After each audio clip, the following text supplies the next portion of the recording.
अनाथ बेटा। रूपा और शेखर सरिता विहार में रहते हैं। वो अपनी जिंदगी में बेहद खुश होते हैं।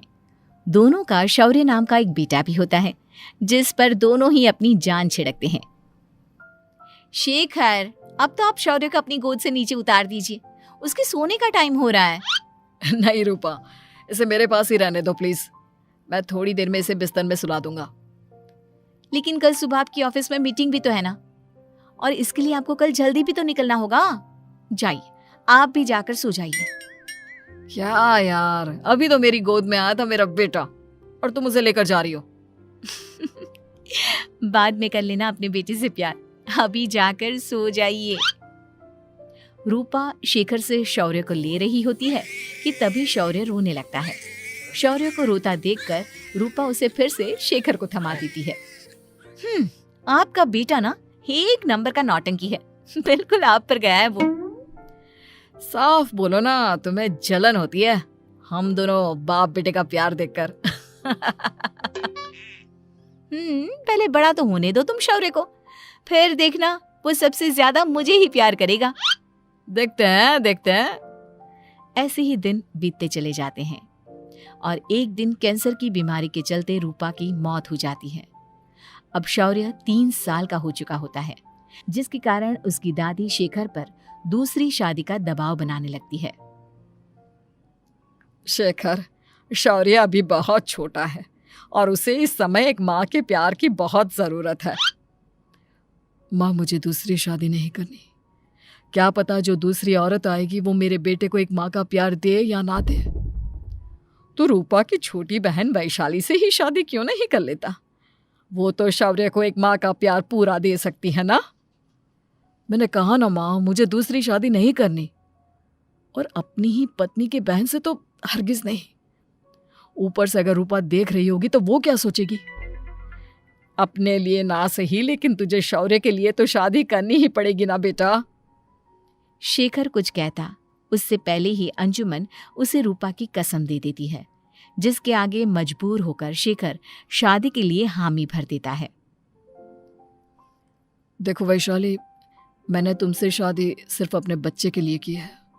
मैं चाहता हूं कि तुम उसे एक माँ का भरपूर प्यार दो। शौर्य, आपके साथ साथ मेरा भी कुछ लगता है। अगर आप मुझसे शादी नहीं भी करते तब भी मेरा प्यार शौर्य के लिए कभी कम या ज्यादा नहीं होता। शादी के कुछ दिनों बाद ही शेखर की माँ की भी मौत हो जाती है। वैशाली शौर्य को एक माँ से भी बढ़कर प्यार देती है। शौर्य को लेकर वैशाली का यूं निस्वार्थ प्यार देखकर शेखर को भी उससे प्यार हो जाता है और कुछ सालों बाद शेखर और वैशाली का भी लड़का हो जाता है। लेकिन इसके बाद वैशाली का शौर्य को लेकर बर्ताव बदलने लगता है। वैशाली, मैं देख रहा हूं तुम आजकल शौर्य का जरा भी ध्यान नहीं रख रही हो। मुझे पता नहीं था कि आदित्य के होने के बाद तुम इतना बदल जाओगी। आदित्य मेरा अपना सगा खून है और शौर्य दीदी का, फिर मैं दोनों में अंतर कैसे नहीं करूं?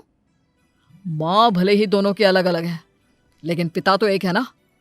अगर मुझे पहले पता होता कि तुम इतनी जल्दी बदल जाओगी तो मैं कभी तुमसे शादी ही नहीं करता। हाँ, तो किसने कहा था आपसे मुझसे शादी करने के लिए? मैं थोड़ी ना आई थी आपके पास, आपकी माँ ही आई थी मेरे घर आपका रिश्ता लेकर। वैशाली, मुझे तुमसे ऐसी उम्मीद नहीं थी। गुस्से में शेखर अपना पैर पटकता हुआ शौर्य को वहां से लेकर चला जाता है। पापा, मम्मा मुझसे प्यार क्यों नहीं करती? क्या मैं उनका सगा बेटा नहीं हूँ इसलिए मुझसे प्यार नहीं करती? मम्मा नहीं करती तो क्या हुआ बेटा, पापा तो करते हैं ना आपसे प्यार। कुछ दिनों के बाद, आज तुझे खाना पीना कुछ नहीं मिलेगा, चल चुपचाप से अपने रूम में जाकर सो जा। माँ, अब भाई को खाना क्यों नहीं दे रही हो? बेटा तू आराम से खाना खा, इस नालायक की चिंता मत कर। एक दिन खाना नहीं खाएगा तो मर नहीं जाएगा ये।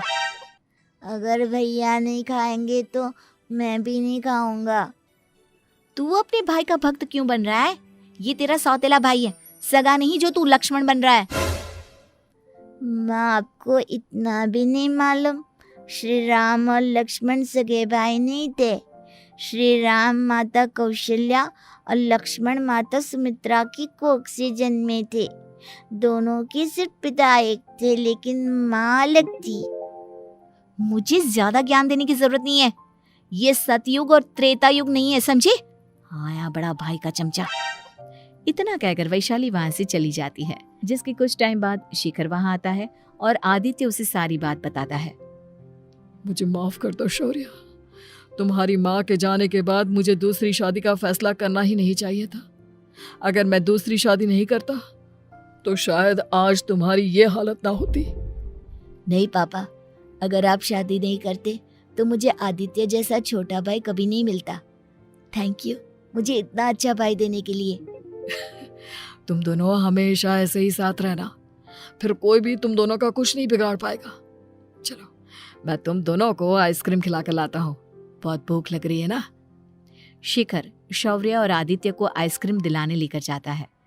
वो दोनों को पार्क में खड़ा करके आइसक्रीम लेने जा ही रहा होता है, तभी तेज रफ्तार से आती हुई एक गाड़ी उसे कुचल देती है और उसी पल शेखर की मौत हो जाती है, जिसके बाद शौर्य की जिंदगी नर्क से भी बदतर हो जाती है। सुन रे चिरकुट, इस घर के किसी भी सामान को मेरी मर्जी के बगैर हाथ मत लगाना।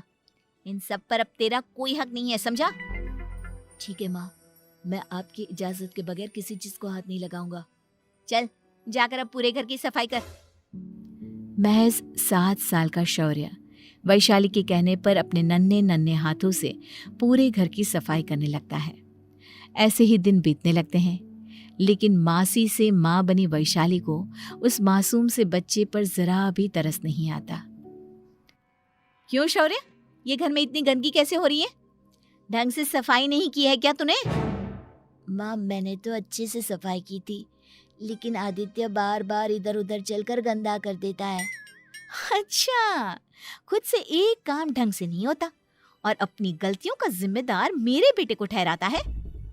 इतना कहकर वैशाली बांस का डंडा उठाकर शौर्य को जोर जोर से मारने लगती है। तभी वहां वैशाली के मायके वाले भी आ जाते हैं और उसकी सारी करतूतें देख लेते हैं। माँ मैं ऐसा क्या करूं जिससे आप मुझे भी आदित्य के जितना प्यार करोगी? बोलिए ना माँ, मेरे क्या करने से आपके अंदर मेरे लिए ममता जागेगी? वैशाली शौर्य की एक नहीं सुनती, उसके ऊपर डंडे बरसाती जाती है। हद पार होते देख वैशाली की माँ उसका हाथ पकड़ती है और जोर से उसे थप्पड़ मारती है। यही सब करने के लिए तूने दामाद जी से शादी की थी? हमने सपने में भी तुझसे ऐसी हरकत की उम्मीद नहीं की थी। तू माँ नहीं, माँ के नाम पर एक धब्बा है।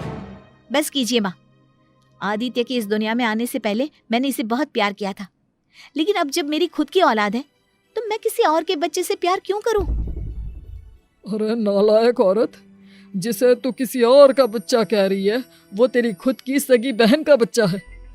बहन है तो क्या हुआ, मेरे अपने बच्चे से बढ़कर तो नहीं हो सकता ना ये कभी। अगर यही बात थी तो तू हमें पहले बता देती, हम शौर्य को अपने साथ ले जाते। उसे इस तरह प्रताड़ित करने की क्या जरूरत थी? अगर आपको लेकर जाना है ना तो ले जाइए इसे, मैं नहीं रोकूंगी। नहीं माँ, मुझे कहीं नहीं जाना, मुझे आपके साथ ही रहना है। मैं तेरी कोई माँ बाबा नहीं हूँ, तेरी माँ मर चुकी है, समझा? अब निकल जा मेरे घर से। माँ आप बहुत गंदी हो, मुझे भी नहीं रहना आपके साथ, मैं भी भाई के साथ ही जाऊंगा। अरे तू क्यों जाएगा, तू तो मेरा सगा बेटा है, जाने दे इसे। हम यहाँ ऐश से रहेंगे, तुम्हारे पापा बहुत सारी जमीन जायदाद छोड़ गए हैं तुम्हारे लिए। नहीं माँ, मुझे भाई के साथ जाना है। आप अच्छी नहीं हो, आप बहुत बुरी हो, आप भाई को बहुत परेशान करती हो। देख वैशाली, तुझसे ज्यादा समझ तो इस मासूम बच्चे में है। ये तेरे बुरे कर्मों का ही नतीजा है जो आज तेरी सगी औलाद खुद से तुझे ठुकरा रही है।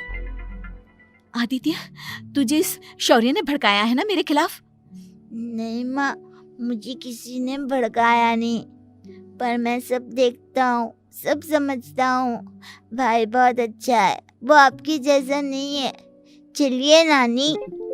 इतना कहकर वैशाली के मायके वाले आदित्य और शौर्य को अपने साथ ले जाते हैं और इस तरह वैशाली बड़े से घर में अकेली पड़ जाती है। 2 बेटों के होते हुए भी आज उसे माँ कहकर बुलाने वाला कोई नहीं होता।